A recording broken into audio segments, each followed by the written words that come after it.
पवन सिंह के चुनावी मैदान में कूदने के साथ ही उपेंद्र कुशवाहा की बेचैनी बढ़ गई है। उपेंद्र कुशवाहा को ये डर लगने लगा है कि अगर पवन सिंह एनडीए को वोट नुकसान करते हैं तो हम वहां से हार जाएंगे। पवन सिंह भोजपुरी के सुपरस्टार हैं, पावर स्टार कहे जाते हैं, लेकिन राजनीतिक मायने में कौन है?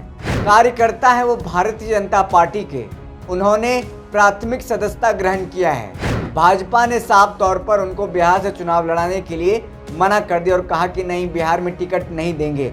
लेकिन अब त्रिकोणीय मुकाबला होने से उपेंद्र कुशवाहा को मुश्किल नजर आने लगा है। बेचैनी उनकी बढ़ गई है। उपेंद्र कुशवाहा के साथ किस कदर खेला हो गया है, उपेंद्र कुशवाहा के साथ किस तरीके से धोखेबाजी हुई है, किस तरीके से उनकी बेचैनी बढ़ी हुई है। पवन सिंह उनका टेंशन बढ़ा दिए हैं। अगर पवन सिंह को वोट मिलता भी है तो वो सारा वोट एनडीए का ही वोट होगा। उपेंद्र कुशवाहा के साथ काराकाट लोकसभा में भारतीय जनता पार्टी ने खेला कर दिया है।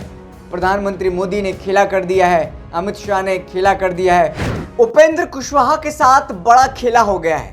ये खेला किया है भारतीय जनता पार्टी ने, ये खेला किया है प्रधानमंत्री मोदी ने, ये खेला किया है गृह मंत्री अमित शाह ने। एनडीए कोटे में जब सीट बंटवारा हो रहा था उसमें से एक सीट उपेंद्र कुशवाहा की पार्टी राष्ट्रीय लोक मोर्चा को दी गई, जो काराकाट की सीट है। काराकाट से उम्मीदवार हैं उपेंद्र कुशवाहा। उपेंद्र कुशवाहा का मुकाबला महागठबंधन के उम्मीदवार यानी इंडिया गठबंधन के उम्मीदवार राजा राम सिंह से होनी थी। लेकिन जब से पवन सिंह चुनावी मैदान में कूदे हैं, पवन सिंह के चुनावी मैदान में कूदने के साथ ही उपेंद्र कुशवाहा की बेचैनी बढ़ गई है। उपेंद्र कुशवाहा को ये डर लगने लगा है कि अगर पवन सिंह एनडीए को वोट नुकसान करते हैं तो हम वहां से हार जाएंगे। उनके साथ बड़ी गद्दारी हो गई है, उनके साथ धोखेबाजी हो गई है।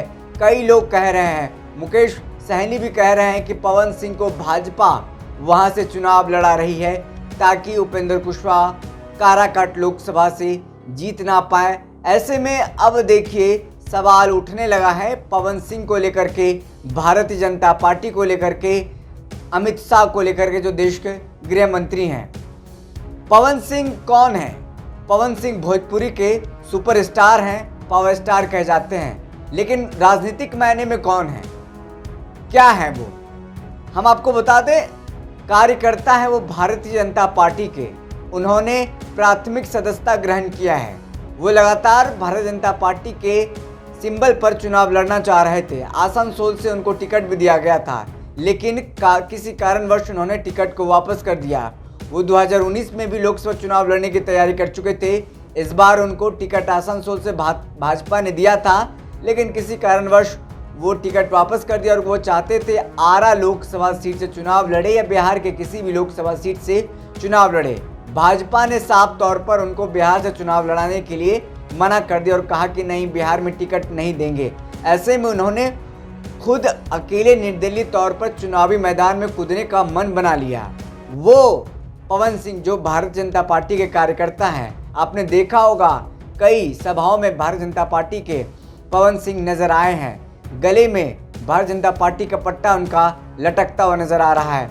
ऐसे में पवन सिंह जब से काराकाट लोकसभा क्षेत्र के लिए नामांकन किया है, पर्चा दाखिल किया है, तब से देखिए एक तरह से उपेंद्र कुशवाहा की मुश्किल बढ़ गई है, बेचैनी बढ़ गई है। वो सीट, जिस सीट पर मुकाबला होना था, काराकाट लोकसभा सीट में उपेंद्र कुशवाहा वर्सेस इंडिया गठबंधन के उम्मीदवार राजा राम सिंह, लेकिन अब त्रिकोणीय मुकाबला होने से उपेंद्र कुशवाहा को मुश्किल नजर आने लगा है। बेचैनी उनकी बढ़ गई है, क्योंकि सवर्ण जाति से आते हैं पवन सिंह, और जो उनका जाति है राजपूत है। राजपूत समाज का अगर वो वोट बैंक काट लेते हैं, वोट बैंक उनके पास शिफ्ट हो जाता है, तो नुकसान पहुंच जाएगा उपेंद्र कुशवाहा को, और ऐसे में मुश्किल खड़ी कर सकते हैं पवन सिंह उपेंद्र कुशवाहा के लिए।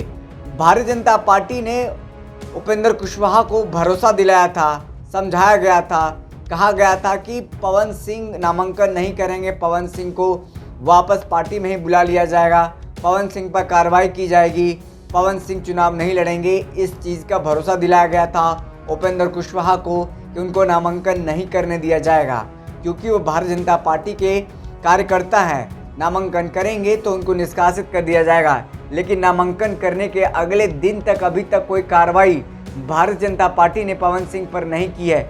न ही भारतीय जनता पार्टी के प्राथमिक सदस्य पवन सिंह ने इस्तीफा दिया है, न ही भारतीय जनता पार्टी के शीर्ष नेताओं ने पवन सिंह के बारे में कुछ बोला है, न ही पार्टी से उनको निष्कासित किया है। ऐसे में सोच सकते हैं, समझ सकते हैं उपेंद्र कुशवाहा के साथ किस कदर खेला हो गया है, उपेंद्र कुशवाहा के साथ किस तरीके से धोखेबाजी हुई है, किस तरीके से उनकी बेचैनी बढ़ी हुई है, उनकी जो टेंशन है वो बढ़ गई है। उपेंद्र कुशवाहा की पवन सिंह उनका टेंशन बढ़ा दिए हैं। अगर पवन सिंह को वोट मिलता भी है तो वो सारा वोट एनडीए का ही वोट होगा, क्योंकि सवर्ण जाति से आते हैं, राजपूत जाति से आते हैं, उनको एनडीए का ही वोट मिलेगा। क्योंकि मैक्सिमम जो वोटर्स हैं, जो भारतीय जनता पार्टी के वोटर्स वो कहे जाते हैं वो सवर्ण कोटे से ही हैं। और ख़ास तौर पर पवन सिंह का जो पकड़ है युवा वर्ग में है। युवाओं का अगर एक मुश्त वोट पवन सिंह को मिल गया तो एनडीए को वोट नहीं मिलेगा, यानी पवन सिंह को वोट नहीं मिलेगा। ऐसे में राजा राम सिंह जो कि इंडिया गठबंधन के प्रत्याशी हैं, उम्मीदवार हैं काराकाट लोकसभा से, उनकी जीत सुनिश्चित हो सकती है। तो साफ तौर पर पता चल रहा है कि उपेंद्र कुशवाहा के साथ काराकाट लोकसभा में भारतीय जनता पार्टी ने खेला कर दिया है, प्रधानमंत्री मोदी ने खेला कर दिया है, अमित शाह ने खेला कर दिया है। उनको एक सीट दिया, लेकिन उस सीट पर ऐसे उम्मीदवार वहां पर चुनाव लड़ने जा रहे हैं जो एनडीए को ही नुकसान पहुंचाएंगे। पवन सिंह उपेंद्र कुशवाहा को ही नुकसान पहुंचाने जा रहे हैं। भारतीय जनता पार्टी ने उपेंद्र कुशवाहा को भरोसा दिलाया था कि पवन सिंह का नामांकन नहीं होने दिया जाएगा, उनको वापस पार्टी में बुला लिया जाएगा। कई जो छुट भैया नेता हैं उन्होंने बुलाने की कोशिश की थी। जब तक शीर्ष नेतृत्व की तरफ से कोई अच्छी पहल नहीं की जाती तो पवन सिंह कैसे वापस लौटते, ये भी बड़ा सवाल है। आखिरकार पवन सिंह पर भाजपा के शीर्ष नेतृत्व ने चुप्पी साधी क्यों है? आखिर तक अभी तक कोई कार्रवाई क्यों नहीं हुई है? पवन सिंह को पार्टी से निकाला क्यों नहीं गया है? ये बड़ा सवाल है। इस पर आप क्या सोचते हैं? आप हमें कमेंट बॉक्स में कमेंट करके बता सकते हैं। फिलहाल इस खबर में इतना ही। बहुत बहुत शुक्रिया।